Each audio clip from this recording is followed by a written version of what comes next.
저축만 해서 괜찮을까 걱정이 많이 돼요. 속된 말로 저축만 해서 벼락거지 된다 이런 말이 있을 정도니까.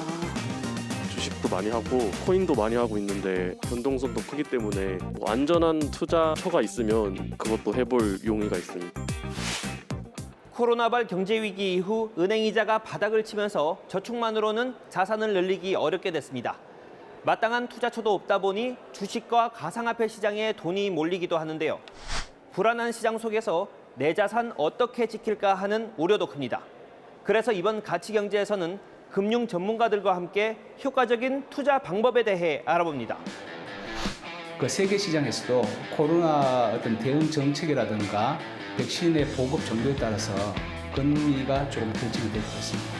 좀 선진국에 들어가는 ETF라든지 펀드라든지 좀 분산하면서 어느 정도의 안정성은 좀 감안한 그런 투자를 하시면서 단순히 테마성으로 투자를 하면은 시장이 흔들릴 때 가장 큰 충격을 받으실 수 있습니다.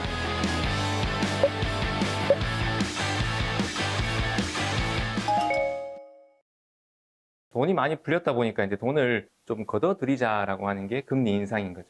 경제 회복이 이루어지고 있고 백신의 보급 속도도 좀 빨리 진행되고 있기 때문에 조만간이나 아니면 추후에는 금리가 인상될 것으로 보고 있습니다.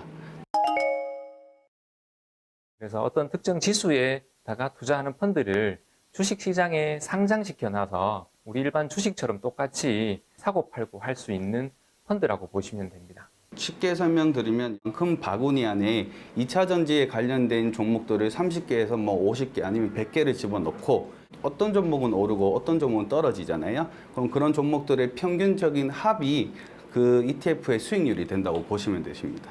종류가 엄청 다양해졌어요. 요즘 여행이 좋을 것 같아라고 하면 여행주 ETF, 아니면 4차 산업혁명 ETF, 5G ETF, 이런 식으로 시장에 다 상장을 해놨다라고 보시면 되는데 ETF는 여러 종목들을 모아서 상장시켜 놓은 거기 때문에 등락 변동폭은 이제 개별 종목보다 낮다고 볼 수가 있어 보입니다. 안전자산이라고 생각을 하시면 되십니다. 그래서 시장에서 큰 위험이 터지거나 변동이 커질수록 금의 가격은 올라가게 되어 있는데요. 이제 저금리 상황에서 아직까지는 투자는 괜찮다고 보는데 향후에 금리가 올라가면 금값도 좀 올라가는데 지금보다 더 많이 올라가는 데는 한계점이 있지 않을까라고. 그렇다 보니까 금에 대한 수요는 일시적으로 하락할 수는 있지만 결국에 장기적으로 금은 꾸준히 상승할 수밖에 없다고 생각을 하고 있습니다. 우리나라의 주가지수 상승률과 미국의 주가지수 상승률의 어떤 차이를 보면은 한 80% 정도가 미국의 주가지수 상승률이 높았었습니다. 미국에 있는 플랫폼 기업은 미국뿐만 아니라 우리나라 다른 나라까지도 사업을 하고 있기 때문에 오히려 성장성에 있어서는 우리나라보다 훨씬 더 큰 것이 사실입니다. 이제 시차가 안 맞다 보니까 미국 같은 경우에는 밤에 자다가 일어나서 투자를 한다든지 자다가 일어나서 또 주식 시세를 보게 된다든지 차익에 대한 양도소득세 신고 및 납부를 해야 됩니다. 그게 이제 1년에 모아서 하다 보니까 조금 부담이 되실 수는 있습니다. 충분한 정보를 얻을 수 있는 부분은 좀 제한이 됩니다. 보고서라든지 각종 이슈되는 내용들에 대한 정확한 분석이 부족할 수 있는 게 단점이 아닐까 그렇게 생각합니다.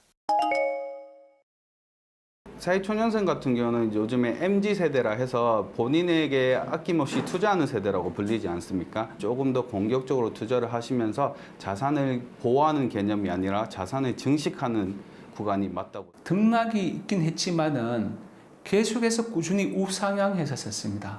작은 금액이라도 10만 원, 20만 원에서 적립식 펀드를 꾸준히 수년간 넣는다면은 훨씬 더 나은 수익률을 추구할 수 있다고 봅니다. 하루에 한 3,000원씩만 아끼면 한 달에 한 10만 원이 아껴지지 않습니까? 그럼 1년이면 120만 원이에요. 그래서 10%짜리 수익 내는 것보다 오히려 아끼는 부분이 수익률은 더 클 수 있는 거죠. 그래서 사회초년생분들한테는 저는 적극적으로 절약하는 데 포커싱을 좀 더 많이 두시라라고 말씀을 드립니다. 주식 투자를 하시는 분들에서 가장 큰 덕목은 진득히 오래 버티는 사람이 이긴다라는 말이 사실 많습니다. 다른 부자들, 다른 오시는 손님들은 요즘 어디에 투자해? 라는 질문을 엄청 많이 하세요. 근데 아이러니하게도 그분이 정말 잘 모르고 계시는 게 있어요.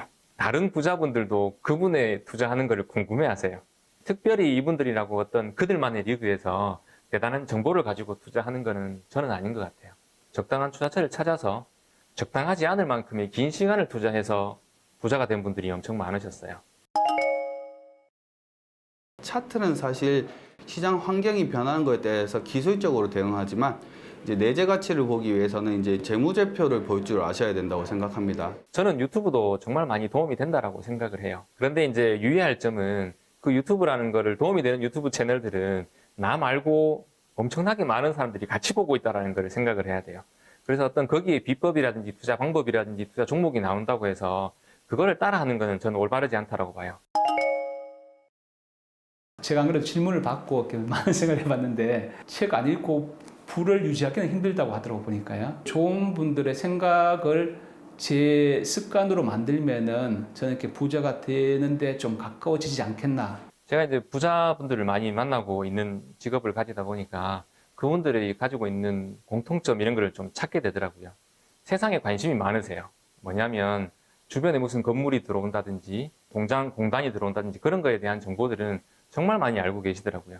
내가 돈을 어디에 쓰고 있는지, 우리 집 주변에 뭐가 바뀌고 있는지부터 관심을 가지는 습관이 저는 되게 중요할 것 같고요. 돈을 불려가는 방식이 저축에서 투자로 옮겨가고 있습니다. 앉아서 수익을 기다리기보다는 적극적으로 투자처를 찾고 또 공부해야 한다는 뜻이기도 합니다. 전문가들의 조언이 투자 방향 설정에 도움되셨길 바랍니다. 가치경제였습니다.